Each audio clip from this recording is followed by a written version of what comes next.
Jelajahi cara baru mendapatkan informasi. Download Metro TV Extend sekarang. Sejumlah pihak bereaksi keras atas aksi oknum TNI yang menggeruduk Mapolrestabes Medan. Tak hanya evaluasi, aksi yang dinilai intimidatif itu dapat mencederai soliditas TNI Polri. Kita akan membahasnya bersama anggota Kompolnas Albertus Wahyu Rudanto dan juga pengamat intelijen serta pertahanan sekaligus mantan Kabais Laksamana Muda TNI Purnawirawan Soleman B. Ponto. Selamat malam Pak Wahyu, Pak Soleman. Selamat malam. Baik, terima kasih sudah bergabung bersama kami di Prime Time News. Saya ke Pak Wahyu terlebih dahulu. Kedatangan sekitar 40 personel TNI ke Mapolrestabes Medan ini dinilai beberapa elemen sebagai bentuk intervensi kinerja Polri yang terang-terangan. Nah, kalau menurut Kompolnas, betulkah kejadian 5 Agustus lalu adalah bentuk intervensi? Terima kasih Mas Reno. Saya kira kita mesti hati-hati ketika mengklaim sebagai intervensi ya. Tetapi memang secara visual yang kita lihat di viral maupun di dalam pemberitaan, kesannya memang kurang baik untuk hubungan TNI dan Polri. Jadi seolah-olah ada perseteruan. Maka saya sangat mendukung apa yang disampaikan oleh Kapendam untuk segera memanggil Mayor Dedi dan klarifikasi. Karena dengan klarifikasi itu kita bisa pastikan itu apa yang dilakukan dan maksudnya sampai membawa teman-temannya, anggotanya banyak itu apa. Itu saya kira yang perlu kita luruskan ya. Hanya memang kesan seperti itu sebaiknya ini kan kita perlu juga memperlihatkan kepada publik bahwa apa yang terjadi di Indonesia, tata kelola hubungan antara TNI Polri ini sebenarnya nggak ada masalah. Nah, dengan kejadian ini saya kira menjadi pembelajaran yang sangat baik.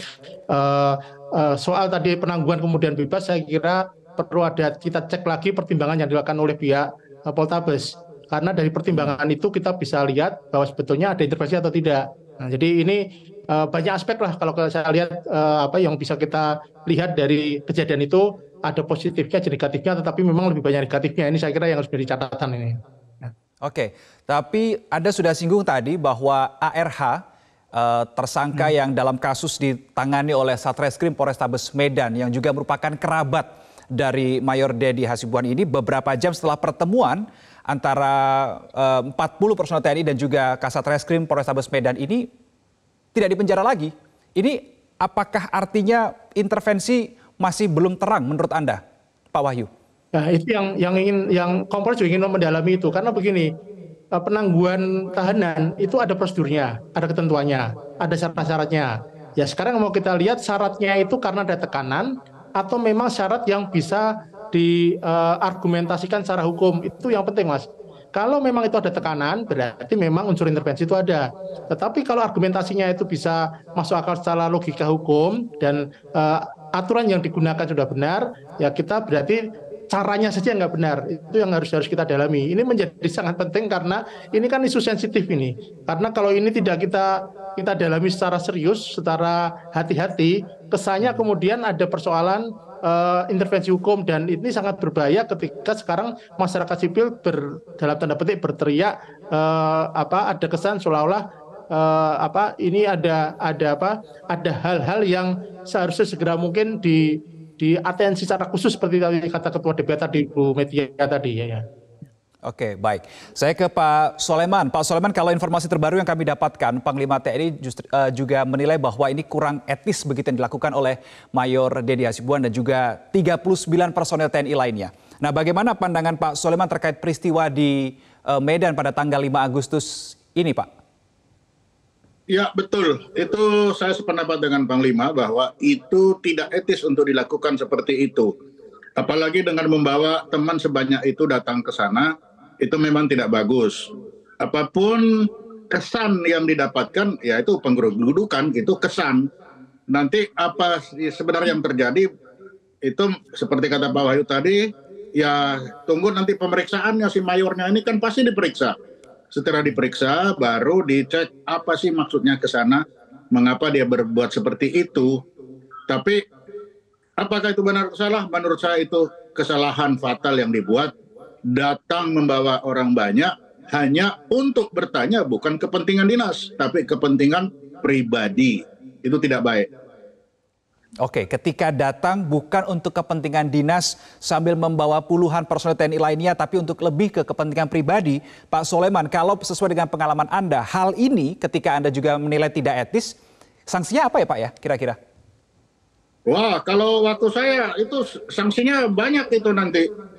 Itu ada banyak itu sanksi, pasti ada sanksi itu. Ada sanksi pidana militer, yang nggak enak itu sanksi yang tidak pidana, itu sanksi tidak tertulis. Jadi ada sanksi tertulis, sanksi tidak tertulis. Jadi kalau di militer itu berat itu sanksinya itu. Sanksi tidak tertulis seperti apa Pak Soleman yang menurut Anda akan kemungkinan dikenakan ke Mayor Dedi ini? Sanksi tidak tertulis itu biasanya tertunda kenaikan pangkat atau tertunda sekolah. Ketika dia mau naik sekolah nanti bilang, kemarin kan baru bikin begini, cari aja yang lebih bagus. Mau naik pangkat juga, masih banyak yang lebih bagus yang pernah buat, yang belum pernah berbuat, kenapa cari yang sudah pernah berbuat. Nah itu contoh-contoh misalkan, itu kan sanksi yang tidak tertulis di dalam KUHPM itu. Oke. Nah itu jadi berat menurut Anda, memang. Ya. Mana yang lebih berat Pak Soleman terkait dengan sanksi yang tertulis begitu atau yang sanksi yang tidak tertulis menurut Anda? Yang tidak tertulis itu yang lebih berat karena itu nggak tahu kapan selesainya. Kalau tertulis kita sudah tahu berapa hari, berapa bulan, berapa tahun itu jelas. Tapi kalau tidak tertulis itu nggak tahu kapan selesainya. Itu untuk Mayor Dedinya atau juga 39 personel lainnya yang mendampingi Mayor Dedi, Pak Soleman? Khususnya Mayor Dedi, yang teman-temannya yang lain itu tergantung nanti dilihat seberapa mereka datang ke sana. Tapi yang membawa ke sana itu yang nanti akan kena yang utama itu. Oke, baik. Jadi yang utama adalah Mayor Dedinya begitu ya. Nah, ketika Betul. Baik, ketika menggunakan seragam, bersembunyi di balik seragam untuk kepentingan pribadi ini, Pak Soleman, sepengetahuan Anda, apakah ini juga pernah terjadi beberapa kali sebelumnya, Pak Soleman, dan apa sebetulnya evaluasi yang belum dilakukan untuk meredam kasus serupa? Enggak, sebelumnya saya belum menemukan itu berseragam untuk kepentingan pribadi itu belum. Yang banyak yang kita temukan itu biasanya seperti cebongan. Kawannya, yang dinasnya yang masuk di sana itu didatangi. Tapi kalau keluarga seperti ini belum pernah saya ketemukan ketika saya dinas ya. Baru kali ini ada keluarga lalu didatangi rame-rame. Biasanya kawan, teman, satu angkatan, satu batalion, itu didatangin rame-rame. Tapi kalau seperti ini baru kali ini saya dengar itu. Oke, baik.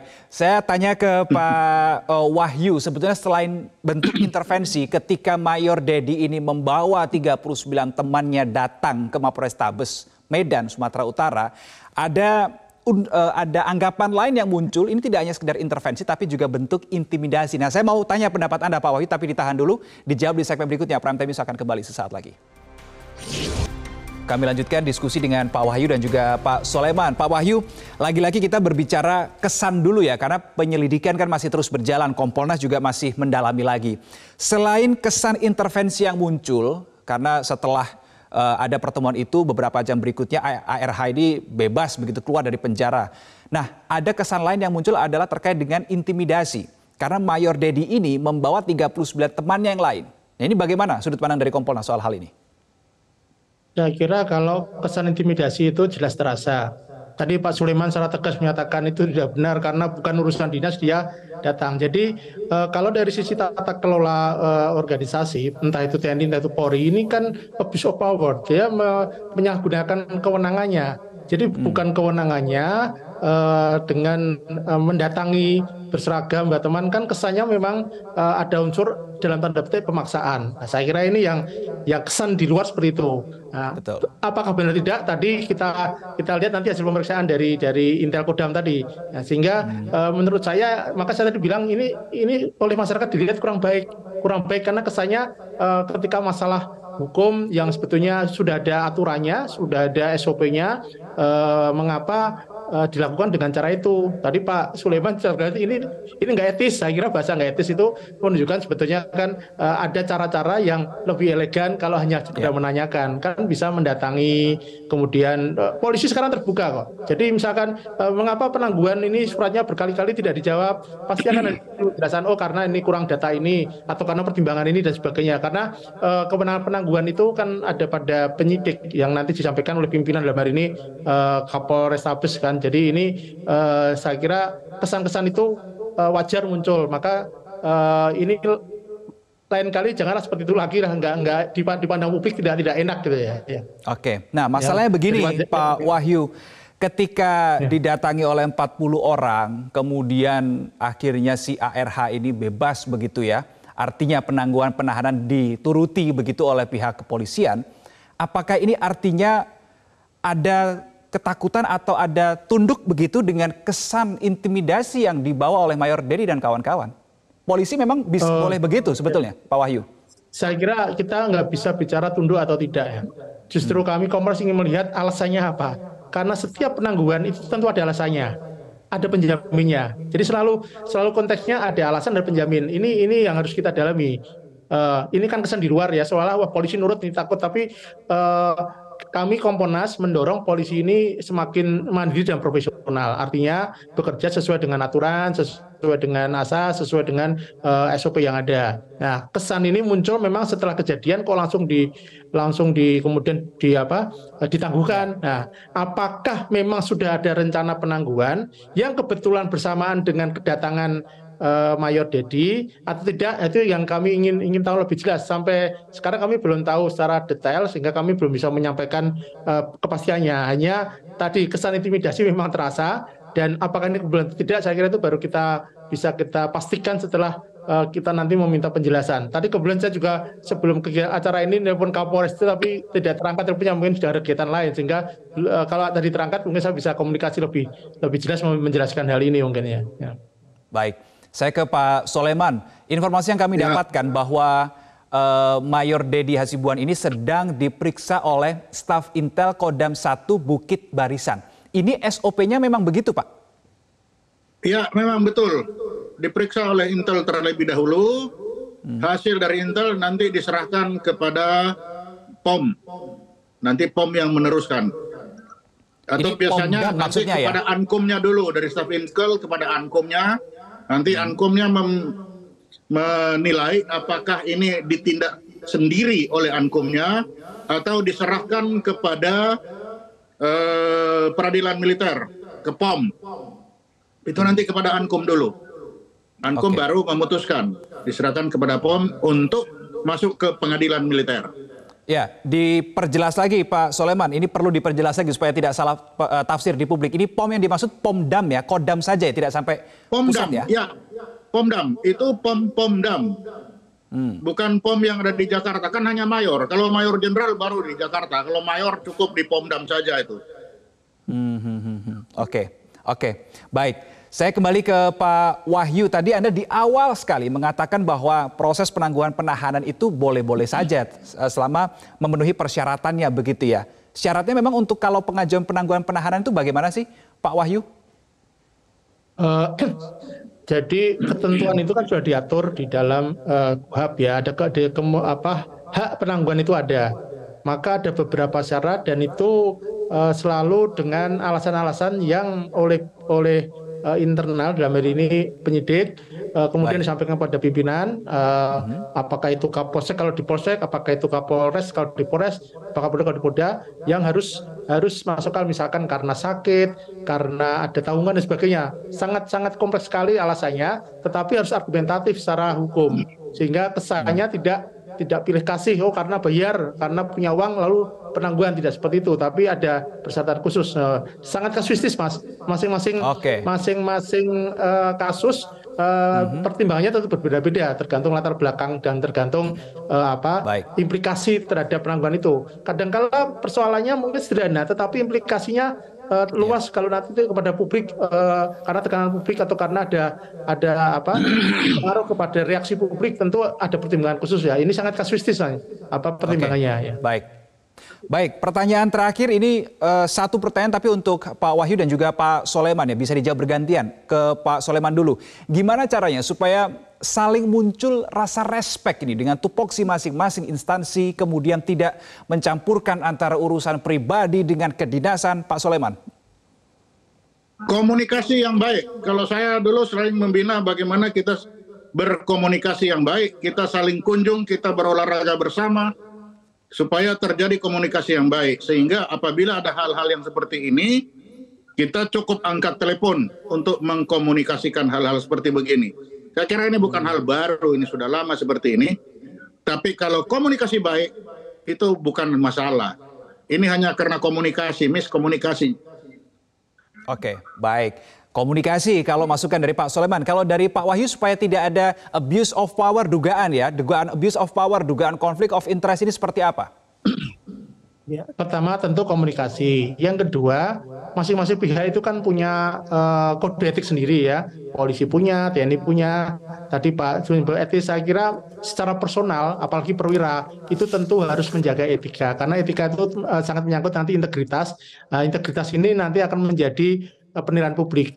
Jadi komunikasi itu dalam bentuk interaksi, tetapi secara personal saya kira masing-masing juga harus membangun bagaimana untuk mempunyai etika yang baik ya dalam penyelenggaraan bernegara, sehingga abuse of power itu kan karena nggak punya etika, sehingga apapun ditabrak ya, dilanggar ya. Kalau kita punya etika kan nggak akan melakukan seperti itu. Ya.